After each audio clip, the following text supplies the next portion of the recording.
Hello students, now we are going to discuss about order of reaction under order of reaction. Okay, so today we are going to discuss about the second order reaction. So what is second order reaction? What is going to happen in this? देखिए यहाँ पे क्या हो रहा है कि हमने जैसे फर्स्ट ऑर्डर के लिए भी रिएक्शन कंसिडर किया था, यहाँ भी हम लोग सेकेंड ऑर्डर के लिए भी हम लोग कंसिडर करेंगे, एक रिएक्शन कंसिडर करेंगे सेकेंड ऑर्डर के लिए 2A। 2A क्या है? ये आपका ए रिएक्टेंट्स है और रिएक्टेंट के लिए फिर जैसे फर्स्ट ऑर्डर में क्या था, उसमें एक ही रिएक्टेंट था, तो यहाँ पे दो रिएक्टेंट ले रहे हैं 2A which is giving some product. ठीक है, अब 2A जो रिएक्टेंट है आपका, टू रिएक्टेंट्स है जो, उसका इनिशियल कंसंट्रेशन क्या है? ए है, और इनिशियल कंसंट्रेशन ए है जिस समय आपका जो प्रोडक्ट था वो क्या था? प्रोडक्ट आपका 0 बना हुआ था, उसमें अभी रिएक्शन कॉज नहीं हुई थी। और उसी तरह से जब फाइनल कर लेंगे, फाइनल कंसंट्रेशन क्या रहेगा? जो प्रोडक्ट बना, सपोज कि प्रोडक्ट एक्स बना, तो इनिशियल ए में से प्रोडक्ट बना एक्स, तो ए माइनस एक्स जो रहेगा वो आपका क्या रहेगा? फाइनल कंसंट्रेशन रहेगा। ठीक है, final concentration of reactant which will be A minus x, और प्रोडक्ट क्या रहेगा? एक्स रहेगा। ठीक है, सो अब यहाँ पे हमको क्या देखना है? So the rate of reaction can be expressed as, अब इसको रेट ऑफ रिएक्शन कैसे एक्सप्रेस करेंगे? तो देखिए क्या लिखा है इसमें, rate is equal to d x by d T.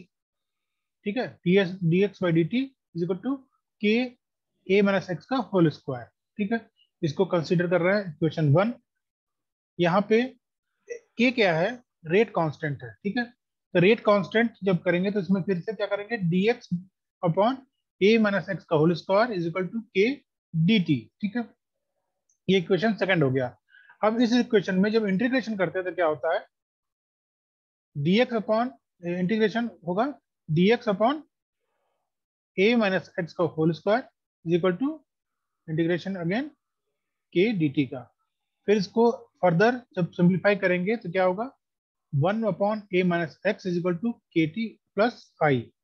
आई यहाँ क्या है? आई यहाँ पे इंटीग्रेशन कांस्टेंट है।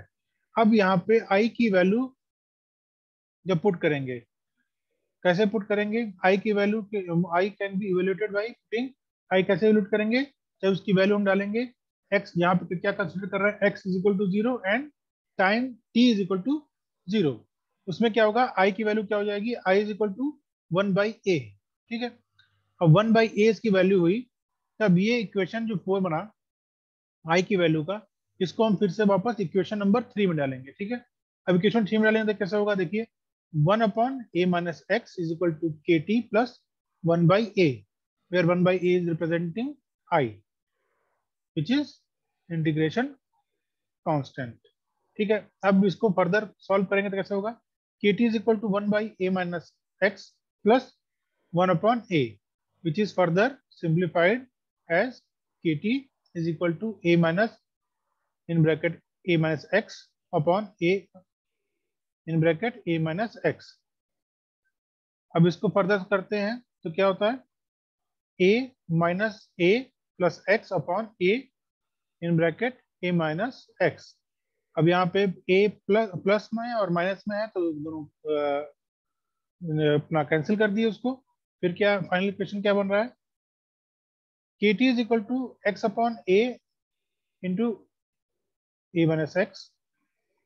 अब इसमें जब t को इधर लाते हैं क्या होता है? t इनवर्सली प्रोपोर्शनल हो जाता है, k is equal to 1 by t into x upon a minus x. ये जो इक्वेशन है ये क्या है? This is integrated rate equation for second order reaction. ठीक है, अब ये सेकेंड ऑर्डर रिएक्शन के लिए। अब इसमें आपका अगला जो देखेंगे इसमें वो है आपका थर्ड ऑर्डर रिएक्शन। ठीक है, थर्ड ऑर्डर रिएक्शन में let us consider a third order reaction as 3A जिस गिविंग प्रोडक्ट।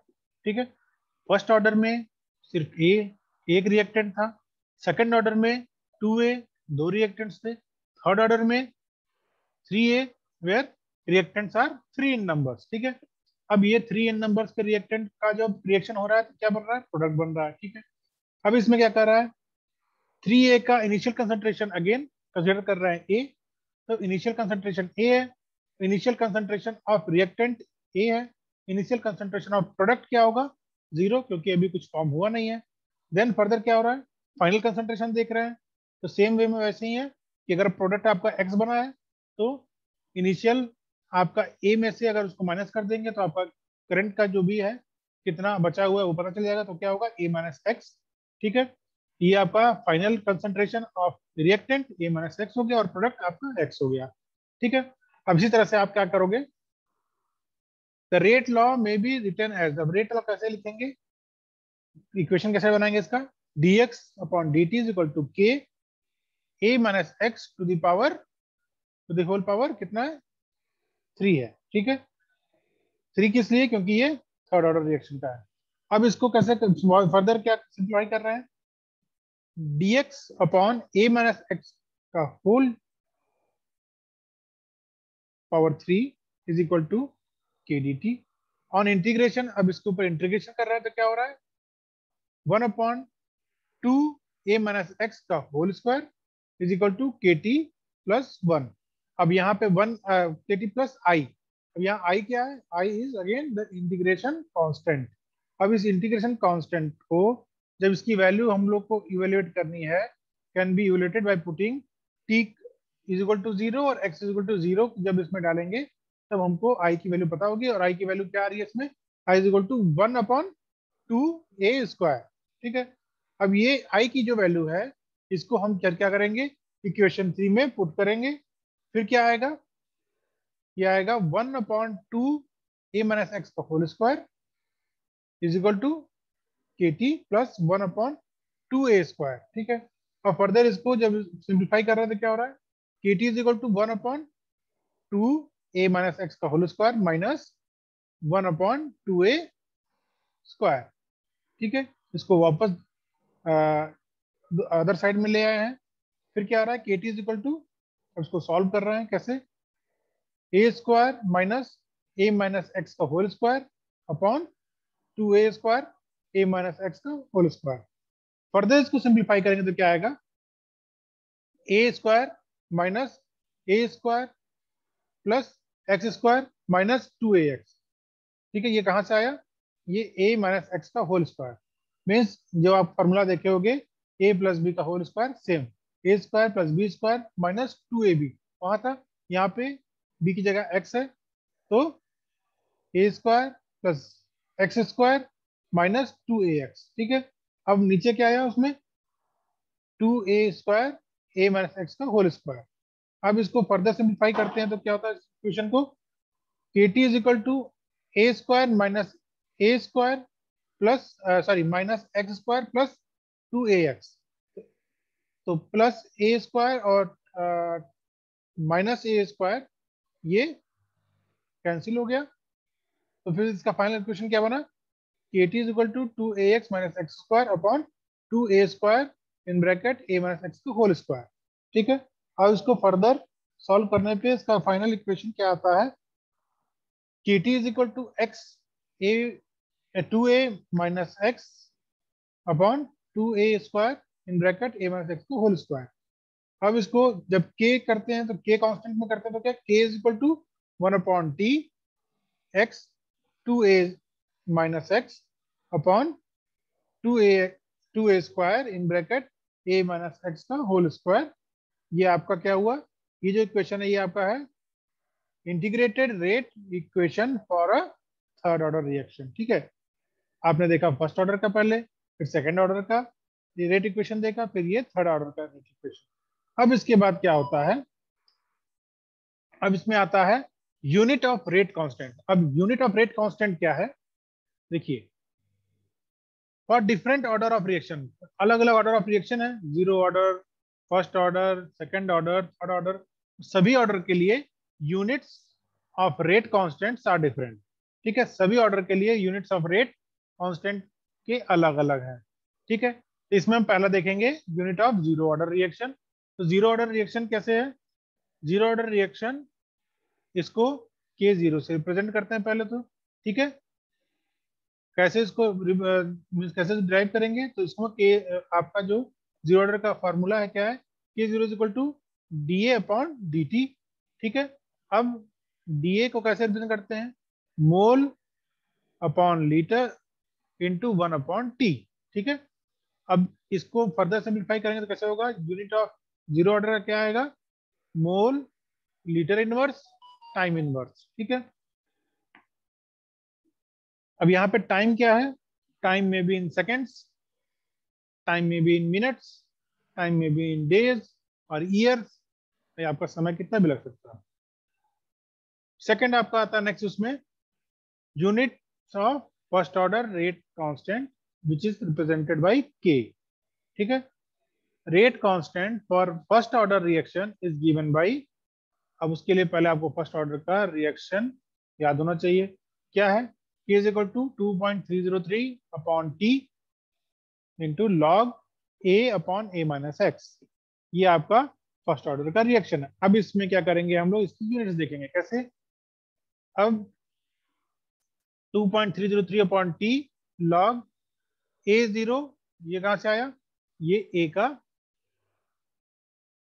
ये a क्या है, a आपका उसमें आप इक्वेशन से आया था, a क्या था, a is initial concentration of reactant था। ठीक है, a माइनस एक्स क्या था, ये आपका फाइनल कंसंट्रेशन था ऑफ रिएक्टेंट। ठीक है, अब उसको फर्दर हम स्क्वायर ब्रैकेट में लिख रहे हैं, a0 अपॉन ए टी। ठीक है, एट टाइम t। अब क्या कर रहे हैं, दस the rate constant for the first order reaction is concentration independent. अब क्या कर रहा है ये, कि जो फर्स्ट ऑर्डर का रिएक्शन है वो कंसंट्रेशन इंडिपेंडेंट है, उसका कंसंट्रेशन से कोई लेना देना नहीं है रेट ऑफ रिएक्शन का। सो इट इज, तो इसमें यूनिट क्या होगी, इसमें टाइम इनवर्स से यूनिट आएगी। ठीक है, तो जीरो ऑर्डर का आपका यूनिट था क्या था, मोल पर, मोल नहीं पर नहीं था, मोर लीटर इनवर्स टाइम इनवर्स, इसको कह सकते हैं मोल पर लीटर पर टाइम। ठीक है, अब आपका जो आपका यूनिट ऑफ जीरो ऑर्डर क्या, फर्स्ट ऑर्डर क्या आया, वो आया टाइम इनवर्स। ठीक है, अब आपका नेक्स्ट आता है उसमें units of second order rate constant.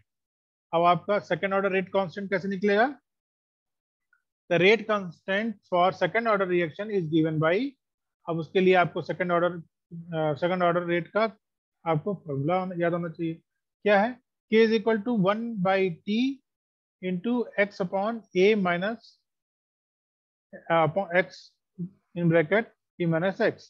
ठीक है, और इसको और कैसे लिख सकते हैं, k is equal to 1/t x upon a0 in bracket a0 minus x. ठीक है, where a0 is initial concentration of reactant.